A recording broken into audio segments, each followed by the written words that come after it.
I was texting you about it. Like, you guys got smacked. Watch. Whoa. You guys got smacked. Whoa. It's a tale of two halves, my friend. Wait. This my take, I'm coming in hot, right in your face. The moment can't wait, I'm running the race and you running in place. Where you going, man? Speak with your chest, say it with pride, and move to the left. I'm known as the best, and it ain't a threat, just a promise I kept. I kick that, shoot those, you stare, shoot smoke, pass cross, I'm go. Like Messi, Naldo, Jordan, the ring zone, Tyson, the ring though, and me, Pepito. Hello, everyone, and welcome back to Pepito's Take, Episode 9, Season 2. Thank you for being here. Before we start, guys, please subscribe below. Artie, what's up, brother? Nothing much. Am I the official co-host for Pepito's Take? Because I feel like I've been on more than enough, where I feel like you can't get rid of me now. I'm too much of a staple. You know what, bro? I'm like You're that. still in tryout. I'm still in tryout? Still tryout. Because Yep. I feel like I'm that annoying little brother where like mom's like, you have to take him with you. You have no choice. Like that. No, listen, you're still trying out. Season 3. So we have this episode, then we have another episode, right? Those are 10 episodes. That's the end of Season 2. So you have 2 more tryouts. All right, keep working hard. Keep doing your work. And then Season 3, maybe you'll be the official co-host of the Pepito's Take. How's that? Yeah, it's good. I feel like I'm Zlatan right now in your Arsenal wing. You're telling me going on loan at Arsenal. I'm like, I don't know about that, bud. I don't know. So you just compare yourself to Zlatan Ibrahimovic? Of course, because I'm a god. What do you expect? No, I'm joking. Interesting. Maybe. No, I'm joking. Oh, listen, bro. Season 2, Episode 9. We're here. A couple things that I think we should be talking about. I want to touch base a lot about the fans, right? The fans, you saw what happened with Milan versus Lazio, Pulisic, and all that, right? I think that was a big talking point this week. And as you guys know, if you guys don't know, Milan, you correct me if I'm wrong, right? Because you watch soccer more than me. Pulisic went to get a ball that this defender had. The defender kind of just stopped because there was a play on the ground. Pulisic got it. He went. This defender tugged his shirt, went down, red card. So now they're down to 10 men. And Milan were able to win the game. What was it, 2-1? Yeah, 2-1. They were able to win the game 2-1. Lazio, they had 2 or 3 players sent off. 2. It was Guendouzi, and then Yes. it was... And Pellegrini, right? And Pellegrini, yeah. So they had them 2 sent off. And by the way, that's just like prime, like, I don't want to keep PG, but that's like prime, like, messing around with them. You know the word I'm thinking of, Yes, sir. It starts with the S, ends with Hauser. You know what I mean? No, because then, like, I think, like, someone like Pulisic, you pick that up playing in England. Because, like, like, at Dortmund, I feel like in Germany, it's very much a respect type league. Yeah. Where, like, that's sort of like the culture the Bundesliga brings. Whereas, like, in the Premier League, like, anything is game. Like, they like... I'm so down with the way the Premier League Exactly. does it. You know what I mean? But more than anything, what they've been doing, especially in Italy now, when I was there, they say to the players, listen, play to the final whistle. Like, it's okay if you do what Pulisic did. And I commend what he did. He played. I don't understand what Pellegrini was doing. The guy was down on the ground. If you want to throw the ball out and kick the ball out because you want your buddy to get, like, attention from the physios or whatnot, bro, he was on the line, kicked the ball out. Pulisic was smart. He went there, got the ball, started going. And then he tugged them down. Listen, I don't care. Ball's in play, you play. All right, because everybody says before the game, just play until the whistle gets there. All right. So now, poor Pulisic, he's doing the right stuff, and he's getting threats all over from the Lazio fans, death threats from the Lazio fans. Which, by the way, Lazio fans are the worst Italian fans you can find. I'm not joking. I know you're not. Their ultras are like wild, literally wild. But bro, he didn't do nothing wrong. I feel like the biggest problem there is that, like, so Pulisic, you as a player, you could tell when something's a genuine flop or it's a genuine hit, right? Like, no matter what level you've played at, flop. It was 50. It was 50-50. I don't think on the Pellegrini pull. No. I'm talking about, like, because everyone was upset that Pulisic didn't kick the ball out, like, respectfully, whatever. But the player that went down, it wasn't like it was a serious hit or injury. Like, you could tell. Like, you could tell that, like, it was a somewhat of a knock, but it's not a stop the game, get the physios on top type knock. That's like get up and keep going. Yeah. And then Bro, I hate that. Yeah, kick the ball out. The guy said, yo, If the dude is hurting and the dude has something, referee, and that's it. That's game over. I'm playing, man. I'm playing. There's enough respect among me and my opponent. There's enough respect in this game for that. Like, I don't need to be slowing down my momentum if I got the ball because this guy's down. If it's that bad, the referee blows the whistle and then you stop the game. So you know what? Good job, Pulisic. Yeah. Good job, Pulisic. And I feel like it does depend on the scenario. Like if it's like Luke Shaw snapping his leg in half against PSV, you just kick the ball out. Like someone's leg just snapped in half. Like yeah, but listen, then all the players are going there. Like you understand, like that's like really, really bad, right? And like you understand. Like there's moments where it's correct, but like that is okay. And I think he's sort of developing that like I'm him personality now at AC Milan because he's been thrown away by Chelsea. Where like to be able to rattle up a Guendouzi like that and get him sent off, that's artistic. It's beautiful. It's artistic. You know what, man? I'm very surprised with Pulisic. I'm proud. Surprised. Very, very surprised. I was never really big on him. He was a good player. He was a good role player too, right? In the Chelsea days and his Dortmund days. Good role player. Right now, I see him still as a very good role player. I need to see that little extra something, that little extra something. Take on more responsibility and not even be afraid of that responsibility and just literally be him, right? Chest out and be him. In a team like Milan, I need to see that to make me consider him a superstar of the game, right? Just give me that little bit more personality, right? He's getting there. He's making strides. He's young. What is he, 25 years old? No, I think he's 26. 26, bro. 25, 26, yeah. This guy's so freaking young. So he has time to do that. He's in the right environments, and I think he has a good head on his shoulder. So that's the only thing I want to see. And once I see that, I'm gonna be like, yeah, this guy's the guy. The only thing with Pulisic, I just felt bad. I feel like that Chelsea spell really messed him up, right?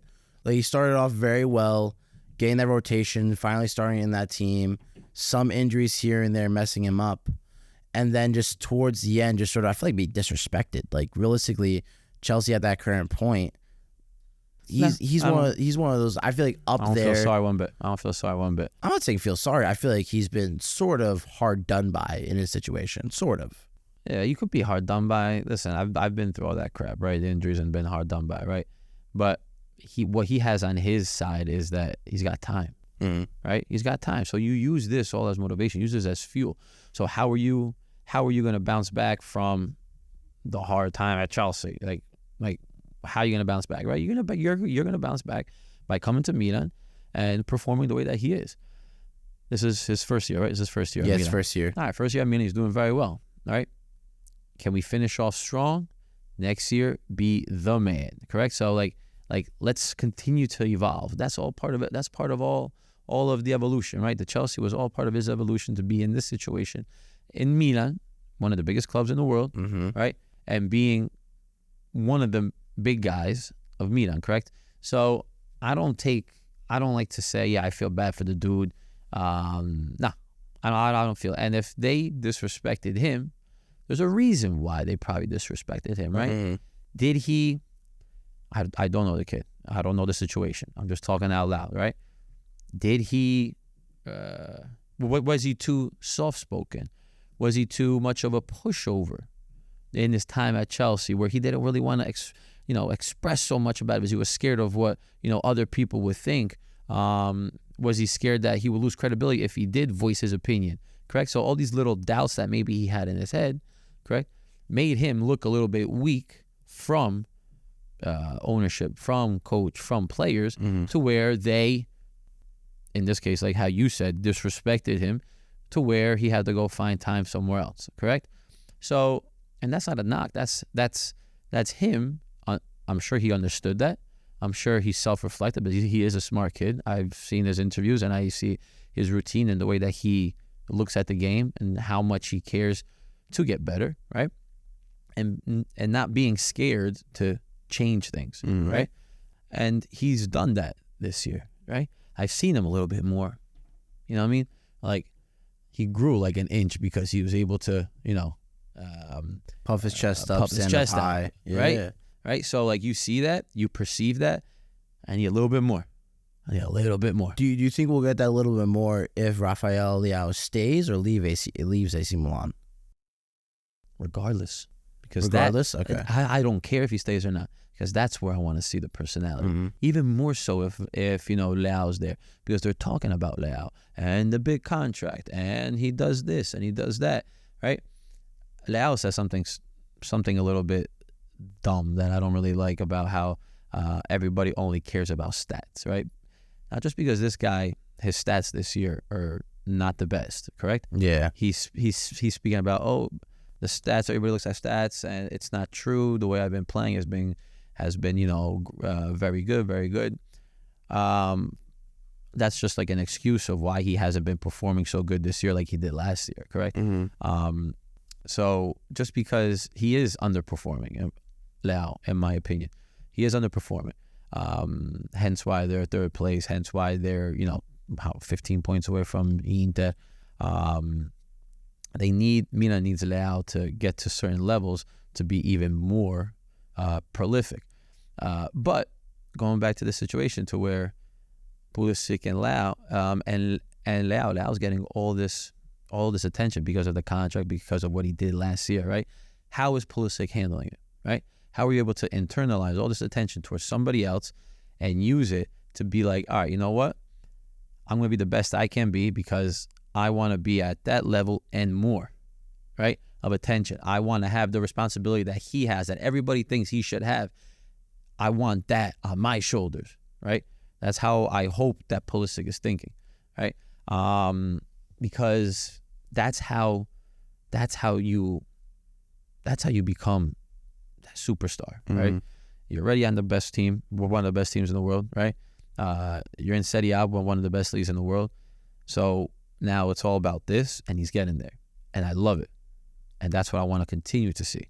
And you know what? More so even when there's Leao. You know what? I don't give a crap if Leao is there. I want him to be the best player with Leao on the team, right?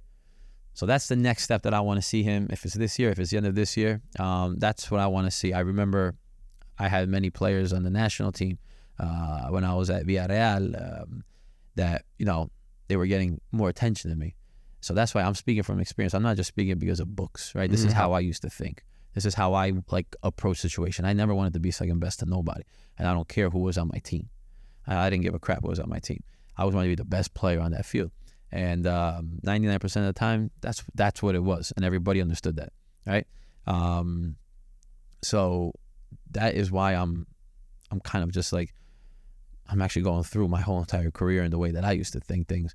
And I'm projecting it towards him and his situation, and it's exciting if he's able to make that last little step, right, of stardom to become that superstar.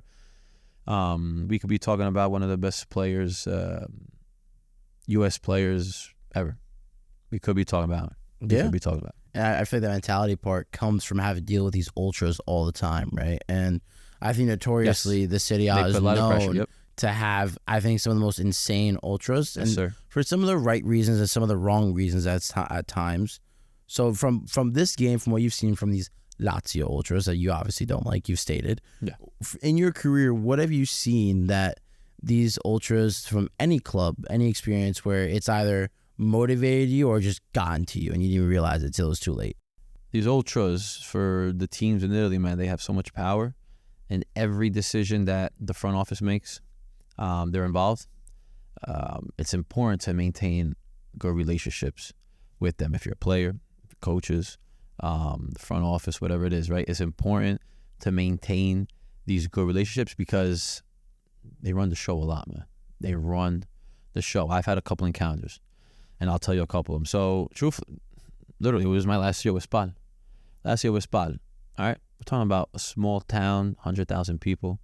But, bro, these fans are passionate as hell. All right? We got relegated. The last game, we got relegated. We stayed in our change rooms for 3 hours, right? Because they were outside waiting for us. God knows what the hell they wanted to do to us, right? So hundreds and hundreds of fans were outside of this stadium, and police were all over. But we're talking about a Serie B team, man. Yeah, exactly. Serie B, bro. Yeah. All right?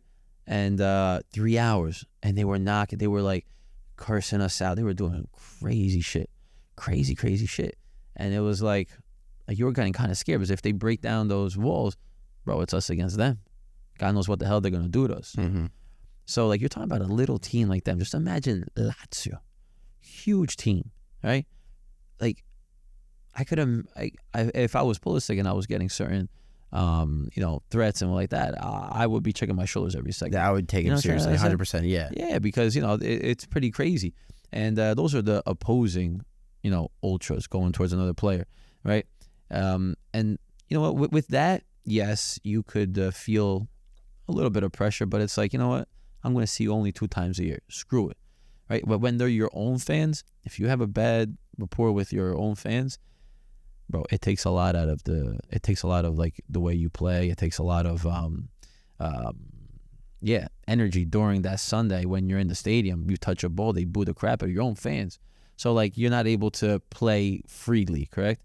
One of the best actually encounters with the ultras was when I was at Genoa, and Genoa has a huge rivalry with Sampdoria, Mm-hmm. right? Great derby match. Intensity is wild. Fans from the same city, Genoa, it's like a holiday for them, right? For that whole week, for that whole weekend.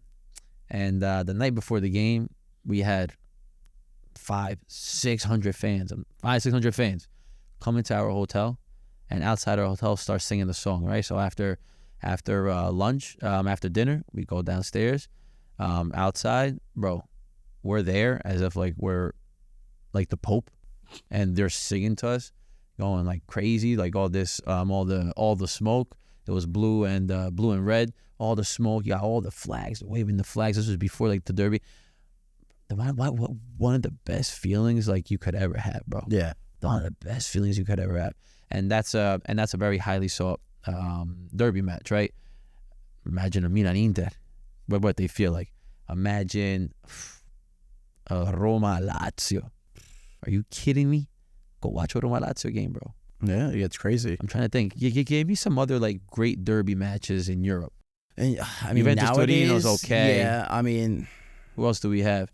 I mean, United, Man City, Barcelona, used to be- Espanyol, Atletico Madrid. Yeah, Atletico Madrid. Atletico Madrid, Real Madrid's a good one. Man City, Man United. El Clasico used to be big. Yeah, but that's not a derby match. Those are just two of the best teams. Yeah, but I feel that's become a derby on its own right. Like two of the Spanish giants facing each other. Yeah, but it's kind of different though. I mean, I get where you're going, but like from the same city, like you see the same, you see two teams, right? Two different waves in the same city. Like those are special. I had a great one actually. I had a great derby match. Two cities, but very close to each other. Yeah. Celta Vigo, Deportivo La Coruña. That was a great one to be part of. Very, very great one to be part of. Another one I was part of that was okay was a Villarreal Valencia. It started to get bigger towards the end of my time at Villarreal. But in the beginning, yeah, it was always a rivalry. But it wasn't that big a rivalry until we made it to Europe and we made Champions League, and then they were down, right? Because they were always on top. So that's when it started to become a little bit of a rivalry. Right now, there's no rivalry because Valencia is crap. Yeah. And Villarreal is amazing. What else we got? I mean, you have Tottenham, Arsenal, Liverpool, Everton. Liverpool, Everton is huge. It used to be really good. That game used to be a really fun game to watch. And I'm thinking like days of like Ross Barkley, Romelu Lukaku, and then before is really good. All the Drogbas and all that. Well, Drogba was Chelsea, right? I'm talking about like Everton. Like, You're it was right. like Lukaku, Barkley at Everton. Like then, and then Gareth before Barry. that was really good. Gareth Barry. Yeah. Tim Howard in goal, by the way, repping the United. Tim Howard. I saw that shirt. before. The lengths I had to go to find this shirt, by the way. It's really hard to find retro Man United gear in the U.S. No, man. Those are crazy games, and I was lucky to have been part of a couple of them that we mentioned. But yeah, if you have the ultras on the right side of you, like you'll have special moments in that Sunday, and it could be just a normal game. I play for Fiorentina. It could be a Fiorentina Lecce game, but if you feel that energy, bro, it's like the best feeling ever. You know what I'm trying to say? Or even your infamous Juve versus Fiorentina game. I feel like That one is like That was once wild. that Yes, first sir. one goes in, the crowd's behind you, and it keeps going and going and going. So that's another. I totally forgot to even mention that. That's another game. So Juve Fiorentina, huge rivalry, huge rivalry. Obviously different cities, but Fiorentina hates Juventus. Yes, Correct. And Juventus are starting to hate us a little bit, right? Well, yeah, vice versa. Because now Fiorentina has a certain name, right? So now there's a bit of a rivalry. Because Juventus, and I forgot when it was, in the 60s, maybe 80s or 60s. I forgot what year it was, but they stole a Scudetto from Fiorentina because of a bad decision from a ref, whatever it is, a game that went bad. So that's why it's always been this animosity, right? Yeah. Before the game, I didn't know that it was like a big rivalry. So you had the fans singing, thousands and thousands outside the stadium, like just having picnics, and just like they see the bus and they start running towards the bus and start hitting the bus, but in a good way, trying to give us some energy. So yeah, it was a different type of build up, right? We go to do our warm ups and the fans are already there singing and waving flags and everything. It's like, wow, it's like something is this is real. We play the game, we win the game 4-2 in a great way, and the fans are outside, 300-400 fans are still outside, bro. Count like wanting players to come out. I remember I went out. Yeah, they used to always say to me, "Il fenomeno, il fenomeno, il fenomeno." And I got goosebumps. I'm like, bro, this is just amazing. I mean, yeah, we beat a big team. I didn't know how crazy this rivalry was. So when you're performing well, when you're doing the right things on and off the field, bro, the fans are always they're always on your side and they help you. They're able to give you that little extra boost, right? The little extra reason of why I'm going to go a million miles an hour on a Fiorentina Lecce game that we're winning 5-0 instead of coasting. No, I'm still going to go hard because I want to hear that. I want to hear them chant my name. I want to feel that energy, right? So that's why fans and ultras are so important, right? But you got to make sure that they're on your side. Yeah, 100%. Because if they're not, 100%. You're in trouble, bro. You are literally in trouble. They're in trouble. So the importance of the fans, bro. Are we ever gonna get ultras here? We do. I knew you were gonna talk about it. I felt I'm like he's definitely gonna talk about it. No, so a lot of the Red Bulls games I go to, there is a huge group of ultras. I know they don't seem. Listen, I know. I'm gonna talk after. I know. Just say it's like ultras, please. That looks like a slumber party I'm hosting for my daughter. Come on, no, but seriously, these guys, even though it might not seem as crazy, they're bringing the flares, they're bringing the drums, they're trying to go crazy. That's fine. There is a dedicated group. It just, the problem is that there's not that much of a draw anymore. Mm-hmm. I feel the ultras were there for Metro Stars in a little bit, and then once Henry came to the MLS, that's when it sort of blew up the ultras around here. But then once he left, it was sort of like a void to be filled. Mm-hmm. Who's going to fill that void to reinvigorate these fans? And I know we can go into this conversation. We can get into this. I know. We can get into how I called them what last episode?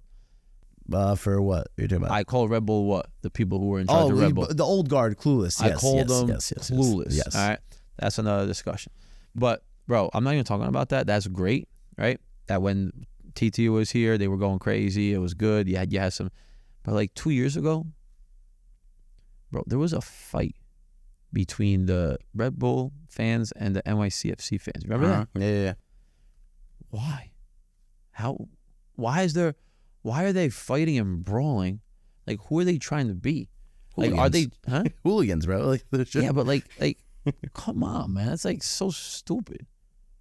Why are you trying to be something that you're not? You're not trying to say what animosity do you have? Do you have towards NYCFC? I mean, it's supposed to be the rivals and two New York teams. Yeah, but nothing. There's nothing. There's no history. It's a history of there's no freaking history. I could understand the Liverpools and the Evertons and everybody else, the Roma and the Lazio. Those are those are, I was gonna say centuries. Those are decades and decades long, rivalries and stuff like that. So it's okay, there's some built up animosity from generation to generation to generation where they're hey, you're not a Liverpool fan, you're an Everton fan, and vice versa. Correct? That's how it is. But Red Bull and NYCFC, what are you trying to do? I think the argument could be made that Red Bulls fans are upset why are you trying to force another New York team here when there already is a great New York team here? And maybe it takes away from the development of, like, I can understand maybe that aspect of it, but I do understand your point of, like, what hatred you each have, which are like, oh, cool, you stole an MLS Cup from us. Like, and that hasn't even happened. I think NYCFC finally won their first one in 2021. Yeah. I don't know. I feel like they're trying to push something that's not there, right? The fans are trying to push something that's not there. They're trying to fabricate it, you know? Just like build it, like, you know, just like build, like, love the game, right? And then, like, if there's situations that happen in the future, like, whatever, yeah, there could be some animosity. But I feel like when you're trying to force something that's not there, yeah, we're the Ultras and we're gonna fight. Like, what, you're just trying to copy something? Like, do you feel that hatred towards that team and that, like, you know what, like, yeah, like, it's building up, and I'm gonna go, or are you just trying to copy and trying to, like, you know, like, clout chase or trying to just make something up? Yeah, they fabricate it. I know what you're trying to You know what I mean? So, like, that's why I feel like ultras are there because of generations and generations, right? Something that's building up the love for the team, the love for a game that, like, becomes literally a part of your soul, right? So anything that goes against that, boom, it's gonna trigger you. Just like Spada, when, you know, that got relegated. Just like when there's a derby match, Genoa, Sampdoria, they're gonna be out there in, like, hundreds and hundreds and singing. You know what I mean? So yeah. I don't know if it's. I say if you want, like, a Red Bulls, like, rivalry, I feel like Philadelphia and Union's the closest one, just because, like, Philly is, like, you know, South Jersey represent with Philly, and then North Jersey represents New York, so it's like, you can say that, but okay, listen. And that's some time to simmer and develop sometime. But listen to this, right? I'm sure you don't. You said you follow football a little bit, basketball. I don't know if you follow, bro. This stuff has been here forever. Yeah, of course. Right? Big rivalries in basketball. What is it? Boston Celtics? Boston Lakers? Yeah. Celtics Lakers, right? That's like the biggest rivalry in there. Bro, I never saw in my lifetime two fans groups go out and then they start beating the shit out of each other. You miss. I think you're forgetting about the Bulls Pistons rivalry at one point. That one used to go insane. Like fans going back at it. In the 90s when like Dennis Rodman was first at the Pistons. Oh, and against he was MJ going against MJ and stuff. Like, that was going crazy. Yeah, but, like, there was never, like, there were never scenes outside of fans, like, brawling and all this stuff. Like, so it's not really like an American thing, right? Having ultra fans, right? Go watch basketball, right? There's always stuff that I see on Instagram, basketball games being played in Serbia, right? Versus the basketball games being played here, bro. Over there, it's like 40,000, and it's like they're about to explode if something wrong happens, right? You could just feel that energy, even from a video. The tension. Exactly, but that's what and that is not here in the NBA. In the NBA, it's go and have a good time, right? You go and have a time. It's an entertainment. You go enjoy it, which is totally fine. I like that more than the big tension that you see in those games or the tension that you see in European soccer stadiums, like, you know, for the majority of them. Because then it's hard to bring, you know, kids to come and enjoy it, right? But that's how it is. Right, that's how it is, to where these ultras and these fans, not only ultras but also, like, the fans, bro, like, they're so passionate about it that, like, they're there, like, as if it's like a business. You know what I mean? I'm going there for business, to look at my team and making sure that they're doing good, analyzing the team. Is this guy playing good? He's not playing good. Him, you got to sell him. That guy, you get him off. Put that guy in, right? So it's like you're not going there being, you know, with your son or your daughter and being, hey, are you enjoying the game? Let's get some food, let's get some drinks. No, bro, it's like focused 90 minutes on the game, and that's like it, correct? So that's just like it's like a different culture. That's why I feel like ultras and these diehard ultras, they are diehard fans. There are some that, but these ultras, like ultra, I don't think they're ever gonna exist in America. Yeah, I think because the problem is that it's not casual enough yet. It's the problem. Like football, basketball, hockey, even, it's casual enough where you can go there on, like, a first date with a girl, like, if you need to go to something random, right? Whereas, like, you don't bring a girl to, like, you don't bring a girl to a soccer game. No, because they're gonna get bored if they don't like it enough, right? Like, not even bored. It's just like they also don't understand. It's like the wrong atmosphere. It's not even about understanding. Like, bro, there's like all these celebrities, they go to like basketball and football games. They don't know what the hell it is. You think Kylie Jenner knows what the hell a football game is or like a basketball? I mean, she's been to PSG plenty of times. I'm wondering what's cooking. Exactly. Over there. You think Kim Kardashian knows what the hell soccer is? So like these people go, but they don't even know, right? Mm-hmm. But like there's certain games and certain places you go to. It's like you can't bring there to have a good time. You go there because you're laser focused on the game, and that's it. Because the tension, you could cut it with like a butter knife, right? So it's just like it's a different world, bro. Like sports is, I'm gonna stick to soccer, but I gave you the example of the basketball being played in Serbia than the one here in the NBA. So sports is seen so differently in Europe. It's like it's here, bro. It's like in your damn blood. You know what I mean? It's like in your blood. Yeah. It's part of your soul, bro. Especially soccer. It's part of your soul, and therefore that's why like it'll take time to. We're talking about ultras right now, so it'll take time to have these like really diehard fans, ultra fans that have a certain say in things that are being done within the community and with the teams, right? But it's also going to take time to generate, diehard fans, which are different from ultras, right? Let's make sure that we know that ultras and diehard fans are kind of two different things. They're separate. So like. Get to the diehard fans, and then if it becomes even more, that's when you become an ultra. That's when it's like it's everything. Your life. It's literally your life, right? But we need time. Yeah, we need time to get to those points. I think points. also the biggest thing is that what was the point I was gonna make? I had really a point. Oh no, I'm blanking. No, bro, your tryout, man. Your man, I missed it. I missed the arson. You're throwing me out. You were doing so good. You compare yourself to Ibrahimovic. I'm sorry. You compare yourself to Ibrahimovic. Well, I mean, the lion does misroar sometimes. No, I'm joking. No, I am. That is, I should just leave. No, the point I was just trying to make was that I feel like there are people who do sort of dedicate their lives, but again, such a small like focal point. There's such a small focus group of it, and then I think also, here's the point: it's do or die in Europe. It is do or die. If you don't win certain games, you can be relegated. Like you were talking about with Spot. Great point. Like you had to wait 3 hours because you were relegated from Serie B. Great point. Like over here, everyone's like, "Oh, dang it, we're gonna be first pick for the draft. We're okay." No, but like that's sort of like how it is. Like like that's a very good point. Like there's like it's all like the pressure. Yeah, the pressure that the players have are totally different than what they have from Europe and over here, right? And that pressure, you feel it. Also, like the fans themselves, they feel it too, right? So, in any pressure moment, if it's a do or die game and you're able to win it, then guess what? Like your emotions just are so like bigger. They're more. You get more attached to the team. You feel as if you're a part of the team because the player's going crazy and I'm going crazy too. So you feel as one, right? So you slowly start feeling like part of this family of the soccer team, right?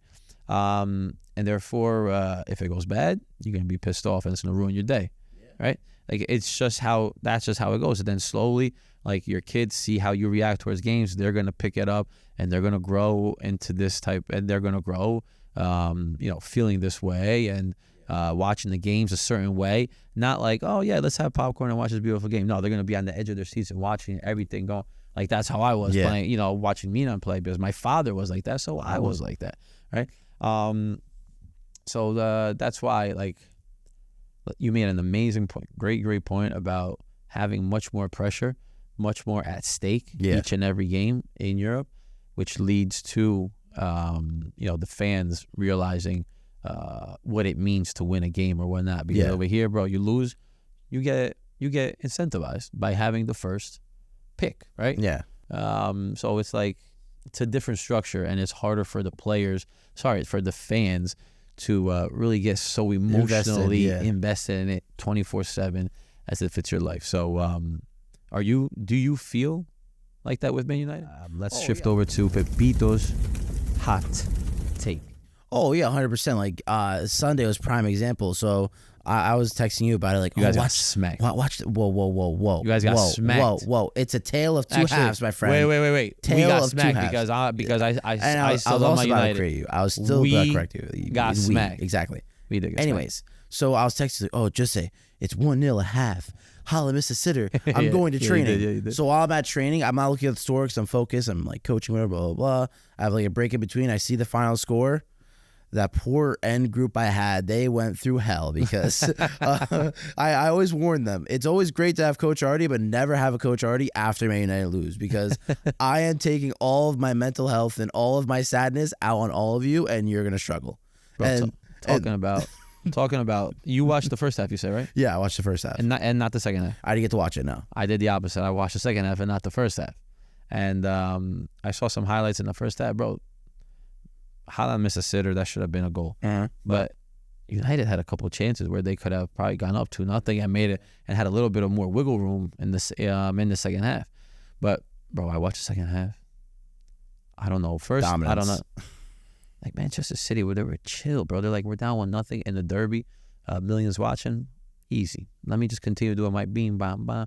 Break them down. They get tired. They had no energy to, like, after the 60th minute, they had no energy to continue the counterattack. Bro, Rashford had a well, Kyle Walker was behind him, right, chasing him. There was a long ball play to Rashford. He was in. He made a bad touch. Maybe Walker would have gotten to him, but, like, I feel like, is that, like, the only... No, I is think that the only... I think from what I that saw... they created in the second half? Yeah, because I think the biggest thing I saw with the United team for the second half is that I think everyone has underestimated Phil Foden. Like, Pep has done a beautiful job at developing him, where it's like, okay, for like 4 or 5 seasons, he's been the B player, not the star of the team, slowly getting him in, getting these titles. That game just showed how underestimated Phil Foden is. Like, he was definitely man of the match. Because think about it, because Mino, I told you this when I texted you, like, Mino's taking De Bruyne out of the game. Mm-hmm. Like, Johnny Evans is finally on lock and looking great. And then that second half, they took advantage of it so well, because now, like, for example, Rashford came back from fitness when he wasn't fully fit. Yep. Johnny Evans wasn't fully fit. Half the team's still injured. So then what they're doing now with City, and like Haaland and Foden do this so well together, they got in between that half space between the 6 and the center backs, exposing that, stretching it, and that way just complete and utter dominant. Yeah, I mean, that's literally the Man City way of playing. But more than anything, I'm not going to give Foden or City, all the praise. Uh-huh.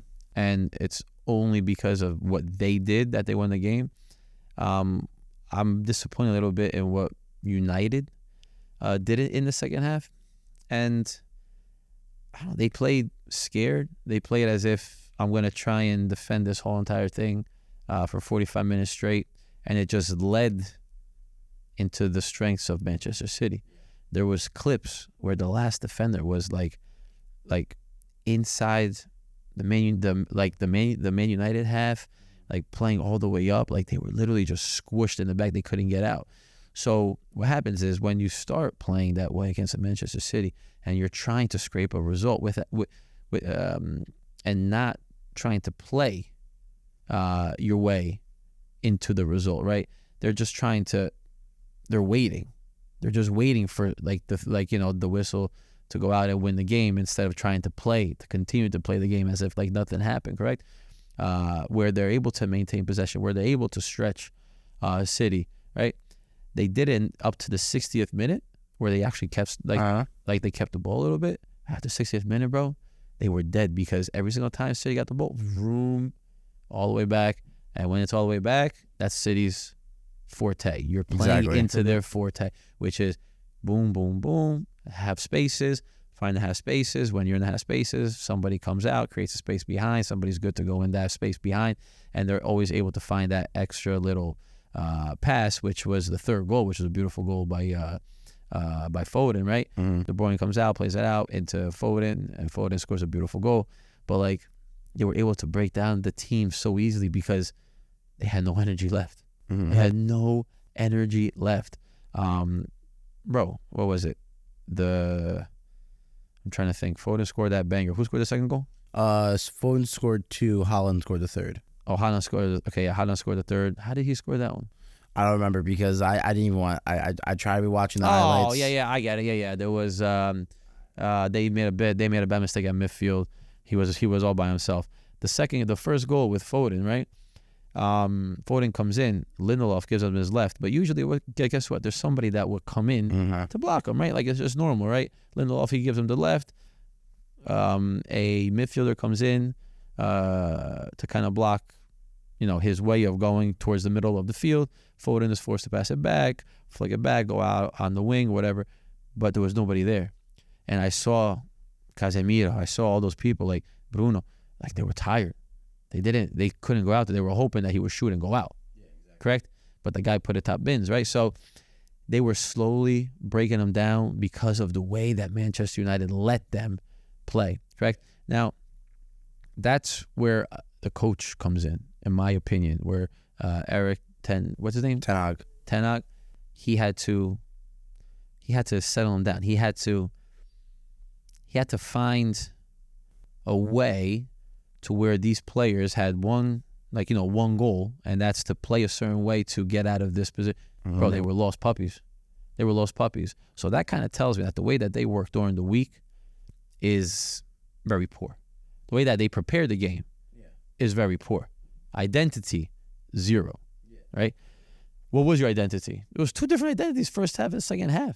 I think Manchester City's identity was the same the whole entire way. You understand? No, I know what you're trying to mean. Because they're a more seasoned team. The coach is the coach, but Ten Hag has been there for 3 years already, right?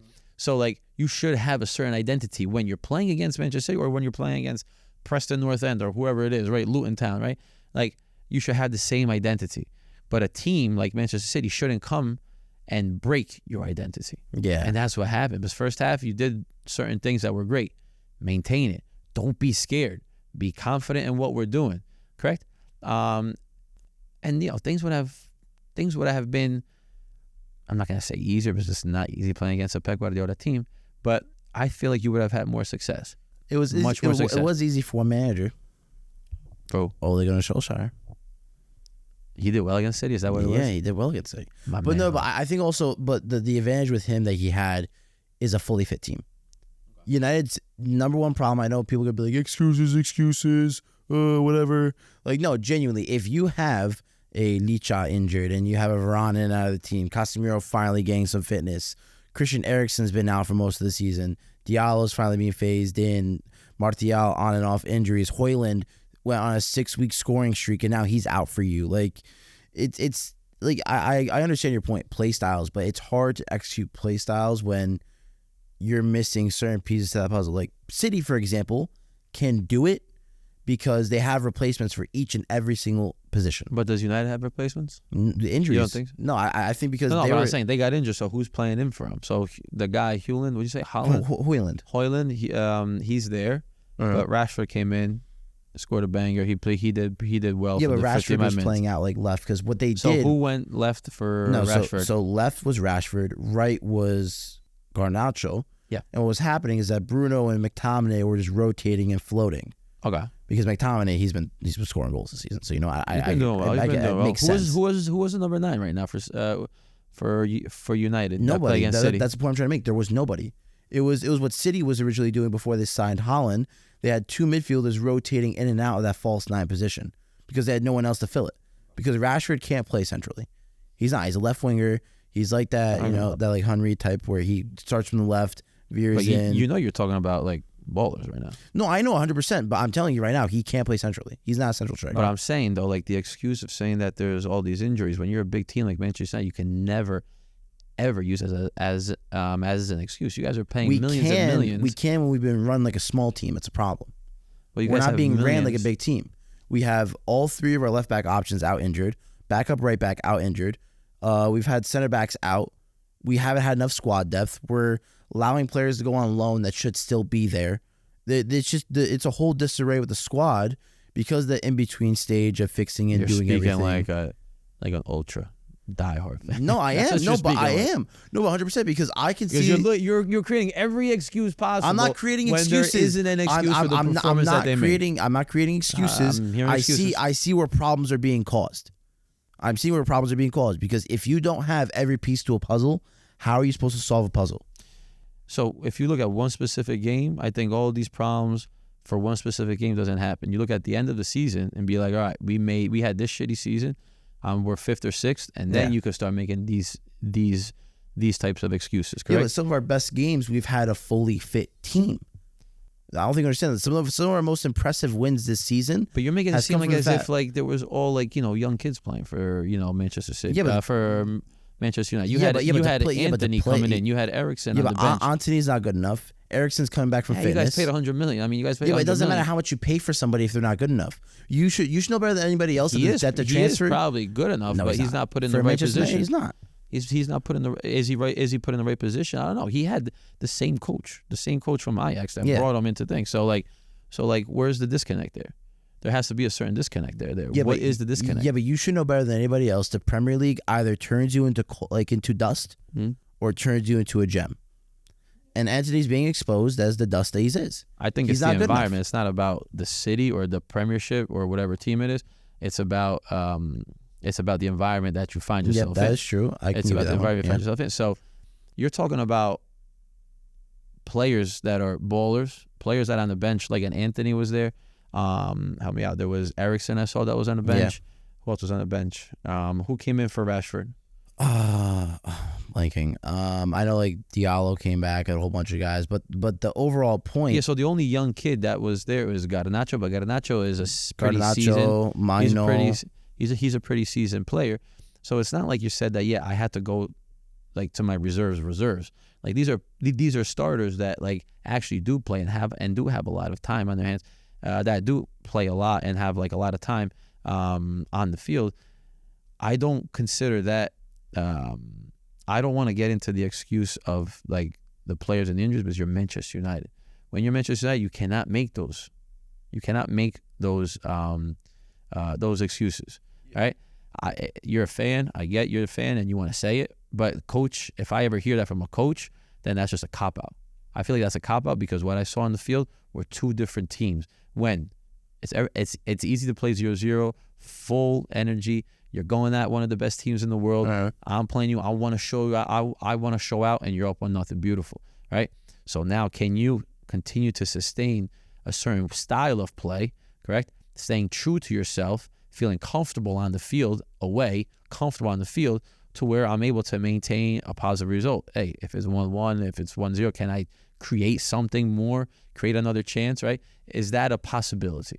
And that was 0 in the second half, and that's because a coach like Ten Hag, I don't think he prepares his team properly, because there's so much. What's the opposite of continuity? It was like dullness. I feel like the best way to explain it. Like what you're trying to say. Like I'm just trying to say like are you trying to say? inconsistency. Yeah. There's so much inconsistency when it comes to performances and results. Yeah, agreed. And that isn't a reflection on only the players. I feel like it's a big reflection on the coach. And I'm very surprised. I'm very surprised that he's still around.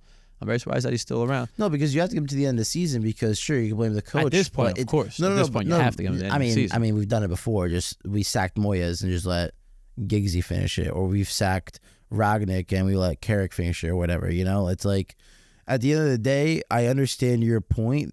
I think the club structure is the more overall problem.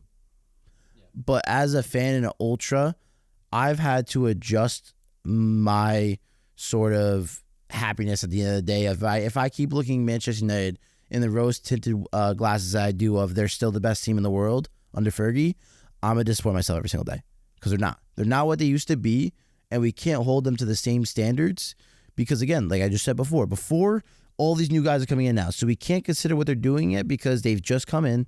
Can't consider any of that. What the Glazers have done, what Ed Woodward and all these guys have done prior, have ran it like they were Everton. They've ran it like they were a small club. Yep. They haven't ran it like it was a Manchester United. They ran it about profits, money we can take out. So I do agree with your point. Managerial decisions and what they do does make a difference, because, again, we saw under Ole. Ole was able to get us to be one of the highest scoring teams, highest pressing teams in the league, do all this kind of stuff, have it sort of go backwards with too big of personalities coming in and out, right? But at the end of the day, Ten Hag, I can't disagree with why are you throwing Amrabat at left back. You're better off calling a youngster, right? Amrabat. I think that's who came in for us. Yeah, so I understand that. But also, I can't blame him, because who can he trust to do a job, and how can he put a consistent starting 11 when all of your best players are consistently out? And that's where you see the true manager. That's where you see a true person who wants to play for you and who will play for you, even though you are Amrabat, let's just say Amrabat, who hasn't been playing, right? Yeah, he hasn't been playing a lot. He was out injured. He just came back. That's why. Oh, is that what That's he's what I'm not trying to been make to you. playing? Everyone's getting injured.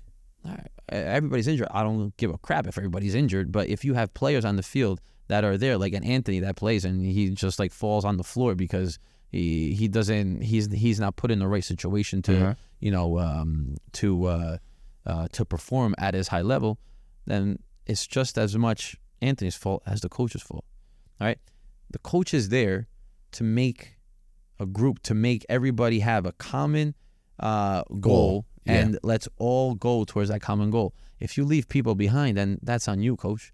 That's on you, coach, that you weren't able to bring these players forth. And you're going to obviously not stop this momentum of bringing this group together because of 3 or 4 that are gone. But why have 3 or 4 been, are not following you, correct? So that's why you as a coach have to figure that part out. And I don't see players playing for him. I don't see players playing for the badge. You have players like a Bruno that, let's try and get this, guys. Let's try and get this. How come Rashford is having a horrible season this year, right? How come Anthony can't perform anymore? How come Casemiro has one good game and one bad game, one good game? He was a Mr. Consistent in what's it called? In Real Madrid, right? Like, these are questions that he's got to figure out. Well, here's the thing. So Casemiro, for example, he is older, so he's either out suspended because of the random red cards Premier League loves to give him for no reason at times, or he's also just out injured. That's also another problem here. But I think the biggest issue, This injury bullshit. The biggest issue is that the players have too much power, because people like, for example, like Rashford and everybody, they're making a good amount of money, and at the end of the day, the club has them as the face of the club, and it's sort of like, okay, cool, we can sort of disagree with Rashford whatsoever, but he sort of has control in that locker room. Let's not forget. Youth Academy kid has been at the club for forever, so if he is in disagreement with him, if he's publicly going against Ten Hag, so when Sancho first left, he's commenting on like, best of luck, lad, like, which I understand, right? Yeah, like, they're best friends. You want to support your friend and everything, but also like publicly doing it on social media in front of everybody, like sort of like, hey, prove our manager wrong, can be taken in 2 different ways in English media. And then it's also the fact of just like the culture is being brought about by the owners. Like, let's not forget, like upper management makes a big difference. You can be a coach and try to get, like, again, Ole, he spoke about it recently in Stick to Football. He tried bringing in a Holland. He tried bringing in Bellingham. He tried doing all these things with the club. And then all it just took was upper management just messing with everything. So a culture is broken, or it starts from management, from the upper people, from owners or whatnot, right? We all know that. All right. Now, if you want to look at the global problem with Manchester United, that's one thing, and we could start talking about upper management. If you want to start, what was the problem of the inconsistency of the game against Manchester City, then that has nothing to do with management, the upper management. That has to do with coaches and players. How are you preparing for the game?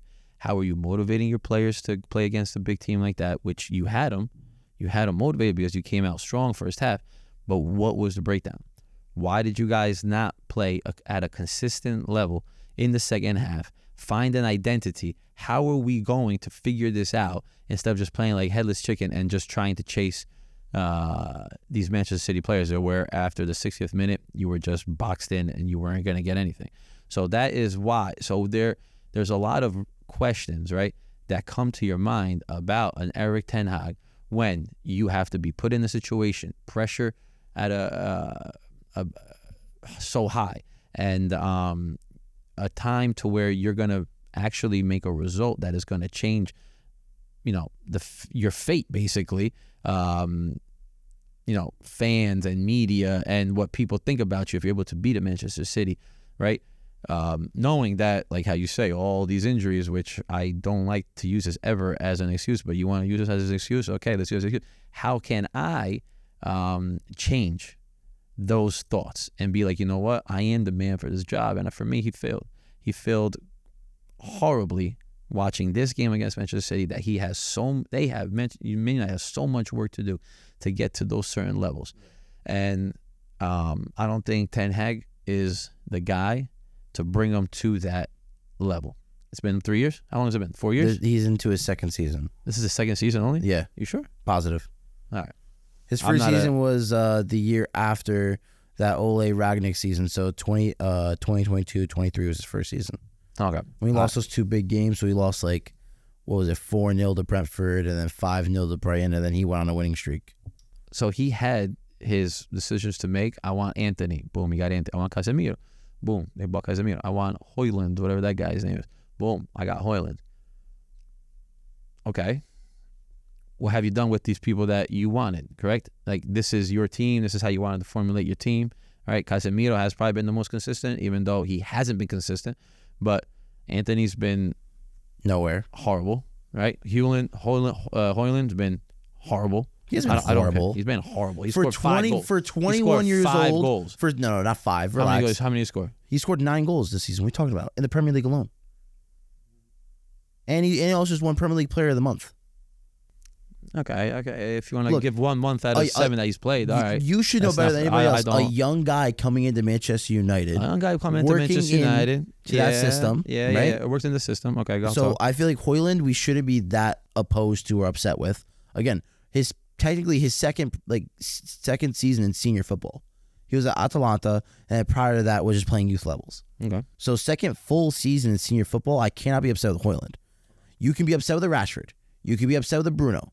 You can be upset with a Casemiro, with a Harry Maguire, with a Lindelof. All these other guys, Onana, you can be upset with.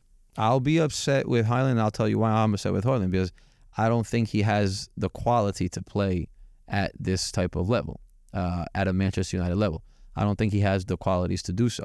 So in his first 15 games that he didn't score a goal, I don't care if you're 21 or 31, if you are supposed to be a Manchester United player, you're not going to go 0 goals in his first how many games? Yeah, but wait, he was all scoring in the Champions League too, so it wasn't like in how many games. But it's also the fact of how are you supposed to score when you don't have the ball at your feet? I don't care. You find it, bro. You're at Manchester United. Yeah, exactly. He's been working with You're scraps. At Manchester United. He's not working with scraps, bro. Yes, he is. Rashford. He's got freaking.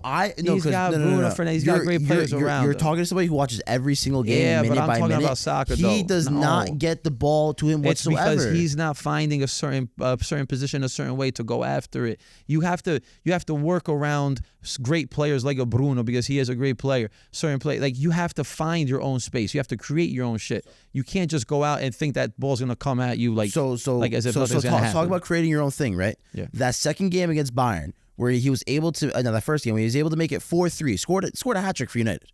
Okay. Guess how many crosses and passes into the box he received? Yes. 3? 2. Okay, 2. 1 cross, 1 pass. Everything else he created himself. Okay, and I want to see that on a consistent. Exactly, that's exactly what I'm trying to say. You have to go figure it out and create it on your own, creating it using your players around you, their characteristics, right? Find a way in order to do so instead of just hiding and just being the first 15 games as if like you're just like a freaking mannequin and doing nothing. So I don't care if you're 21. I don't care if you have 2 seasons in. If they buy you because they think that you're a Manchester United player, you don't go 15 games without scoring. Guess what? You're the number 9 of the Manchester United team. All right, a number 9 of a Manchester United team in 15 games scores 7-8 goals at 21 years old. It's just facts. You're not playing for a small team. You're not playing for Leipzig where it's okay to do 15 games. But yeah, I'm going to showcase your talent because I want to sell you. No. You're at the big leagues right now. All right, so you can't go 15 games without scoring because then guess what?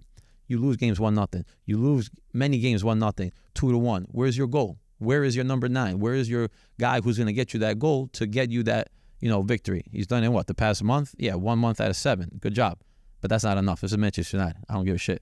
It's Manchester United. Yeah, but so you're talking about the 1 month out of 7.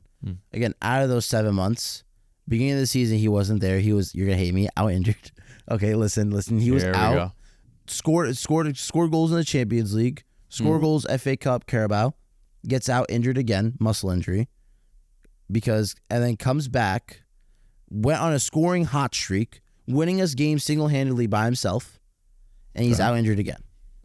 Okay, so for 1 month, he scored 3 goals. You said he scored 2 goals in one game against, what was that?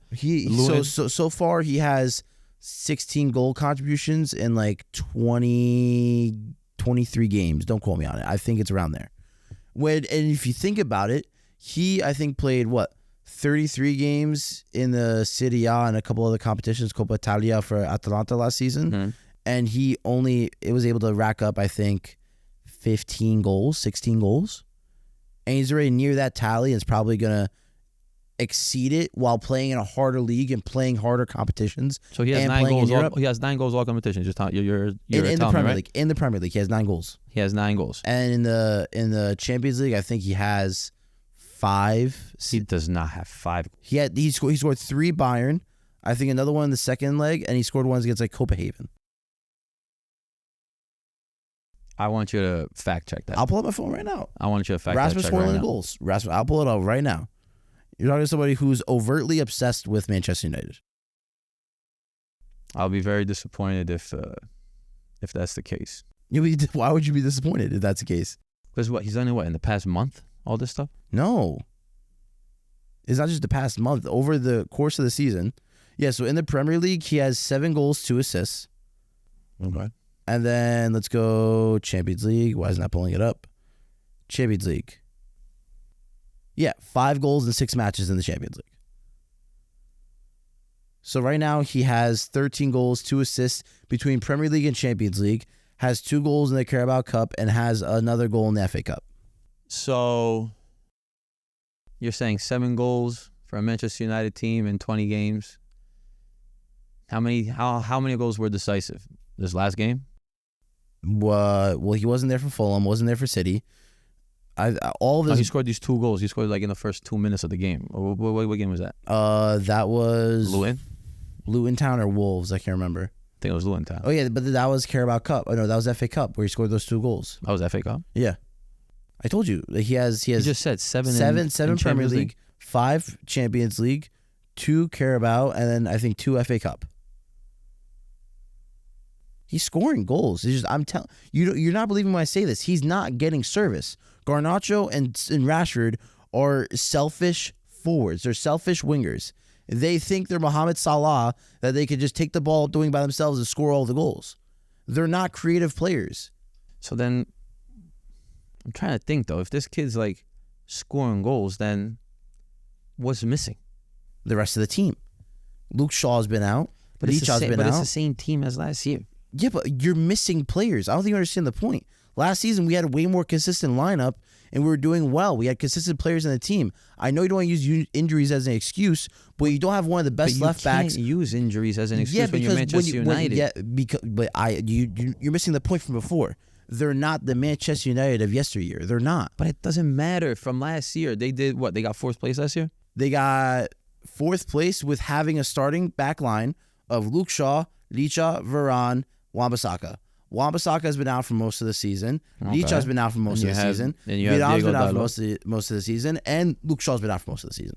Okay, that's great. But you have Varane, who was the... And they had David De Gea. You're forgetting that part. Golden Glove winner David De Gea. And now they have Onana, who's been trying to find his form, has finally found something out, but has had some horrible mistakes in the beginning of the season.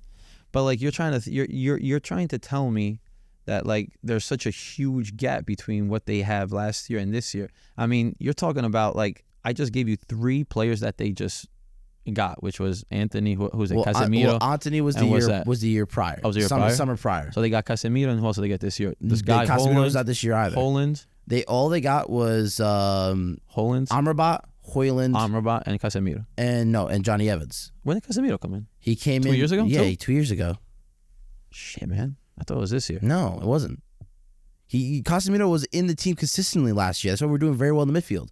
That midfield 3 of Eriksen, Casemiro, and Bruno was doing very, very well. What happened to Eriksen? Injured. He was on the field yesterday. Yeah, because on the bench. He just came back from injury. Let's not forget, he still has a pacemaker in his heart. All right, that whatever. It doesn't matter. He's had that for 5 years. I don't know, bro. I don't know. I know using injuries sounds as an excuse, but imagine prime Barcelona, right? Yeah. Imagine if that front 3 of Villa, Sanchez, and Messi is not there. Okay. And then you're missing a Puyol in the back line. Yeah. How well do you think they still do? I feel like if you have a coach and you have a certain philosophy of playing and staying true to it and everybody buys into it, you could pull in and plug out, except if you have a Messi, right? A Manchester United, you're supposed to have a philosophy in the way of playing that when you plug in and pull out players, most of things don't change. So that's why I don't want to create excuses of injuries. I want to create examples, sort of like players. Like, look, just I want to injured. say that the coach has to be held more accountable. Yes, because of what he did with Manchester City was 100% atrocious. And that's more on the coach than I feel like the excuses of this injury is just BS, because you cannot demise a Manchester United team that plays a horrible game, again, half a game against a Manchester City, which is one of the best teams, and say it's about injuries, because it's disrespectful, I think, to Manchester United, because you can't treat them as if they're just any other team. No, because it's Manchester United, and you got to hold them accountable, I agree even with as you. a fan. And I agree with you. We should be holding it to the style of what the team is, because it's not like how it used to be of, okay, like there was lineups of Fergie where Wayne Rooney's up top. We have nobody else available. We're going to put 9 defenders on the field and just screw it, see what happens. Right? Yeah. And I feel like the club at that point is not how it is right now. The structure is not like that. The team isn't like that. Guess what? It's coming, but it's coming from the manager, because the manager doesn't know what the main standard needs to be. I'm telling you, I'm not saying you're completely wrong about it. That's where it all starts. I feel like there's 2 sides of it, though. There has to be, because you can't implement a new style if there's no one there to help you implement it. That's the point I'm trying to make. It's like, for example, if I'm not here with you today, how are you going to run the show without everything else here, right? I feel like that's the example of it. If you take But guess what? Crucial I part. get somebody else that comes in, right? But I'm able to maintain the certain, the certain type of tone, the certain type of standard, because whoever is in front of me is going to feed off of me, right? But like my coach is the one who's like, teaching. Like, okay, I'm sorry, I'm Ten Hag, right? Yeah. So if I got somebody that's older and talks slower and slurs his words, right, and you can't understand, then I'm gonna adapt to who I have and make you look like a star, like how you're looking like a star right now. I'm going to make that same person look like a star, because I'm adapting with what I have and putting you in the best situation possible. Yeah, exactly. So that's what coaches do. That's what leaders do, right? And I don't think that's what Ten Hag is able to do. And you saw it perfectly prime against Manchester City.